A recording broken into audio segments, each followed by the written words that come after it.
good morning mga kamamis. Ayan yung gagamitin kong sangkap sa pagluluto ng nilagang baka. Ayan, kalahating kilo lang pala guys yung nabili kong pang nilagang baka kasi low budget tayo ngayon. Pero pasasarapin natin to guys sa simpleng sangkap lang. Ayan, naghihiwa pala ako ng sibuyas dyan. 4 na pirasong sibuyas ang inihiwa ko dyan.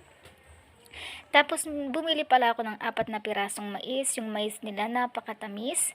Nabili ko siyang halagang 70 pesos. 4 na piraso lang siya, pero malalaki na siya.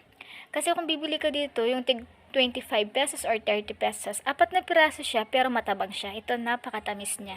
At saka, para siyang fresh na fresh. Ayan. Alam niyo ba, napaiyak ako dito sa inihiwa kong sibuyas. Yung dahon ng sibuyas pala, hindi sa bunga ng sibuyas. Ayan, naghiwa ako ng 4 na piraso dyan. Ayan, kita ninyo yung mata ko. Dyan sa dahon ng sibuyas na yan, dyan ako napaluha talaga ng sobra. Ewan ko ba, may mga tao talagang hindi lumuluha pag naghihiwa sila ng sibuyas. Ako pagdating talaga sa sibuyas, grabe yung mata ko. Ayan, kalahating gulay lang pala yung nabili ko. Kaya, gaya nga ng sinabi ko, low budget tayo ngayon. Pero at least makakakain tayo ng nilagang baka.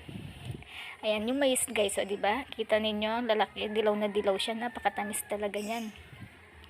4 na piraso lang pala yung gagamitin ko dito ha. Ayan. Talagang tumutuloy yung luha ko dyan. Para akong nabasted dyan. Para akong binugbog talaga. Sobrang sakit na sakit yung mata ko dyan. Ayan. Hindi po ako umiiyak dyan ha. Masakit lang talaga yung mata ko. Ayan yung mga sangkap na gagamitin ko. Ready na yan. Nagpakulo na pala ako kanina ng baka. Ayan. Tatanggalin lang natin yung mga dumi-dumi na yan guys. Yung mga nasa taas na yan, dumi yan. Hindi natin kailangan yan. Ayan. Naglalagay pala tayo ng sibuyas. Tapos pakukuluan lang natin siya. And then yung kumukulo na, maglalagay tayo ng tubig.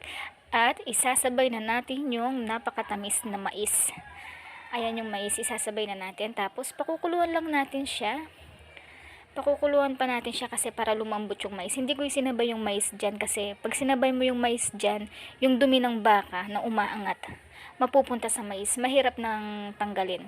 Ayan, lalagay natin yung dahon ng sibuyas. Halu-haluin lang natin siya. Alam niyo, sobrang init ng panahon ngayon guys, no? Kahit kaliligo mo lang, talagang tagaktak ka ng pawis. Ayan, kumukulo na pala siya. Ayan, maglalagay lang tayo ng mga sangkap dyan, paminta, at saka magic sarap, at saka asin. Ayan.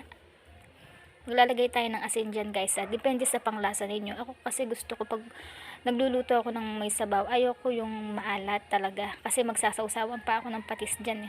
Patis tsaka sili. Excited na talaga akong kumain dyan. Sarap kaya ng baka, no? Ayan. Nawalan tuloy ako ng gas. Portable pala yung gamit ko guys, portable gas stove. Ayan, naka-stack naman yung mga gas ko dyan in case na maubusan ako ng gas, meron akong kapalitan. Ayan. Yan, bago na ulit yan. Sige, magpakulo lang tayo na magpakulo. Ayan, maglalagay tayo ng gulay. Halos hindi na nga magkasya yung gulay dahil sa sobrang dami ng sabaw. Ayan, kahit sabaw na lang yun sa akin, char. Ayan, kita nyo guys, di ba ang sarap-sarap ng itsura niya? Ayan, luto na. Ready to eat na kami ng asawa ko. Kain tayo guys. Ayan. Yung pala guys, yung ulam na yun na kinakain ng asawa ko, bigay lang yun ng kuya ko.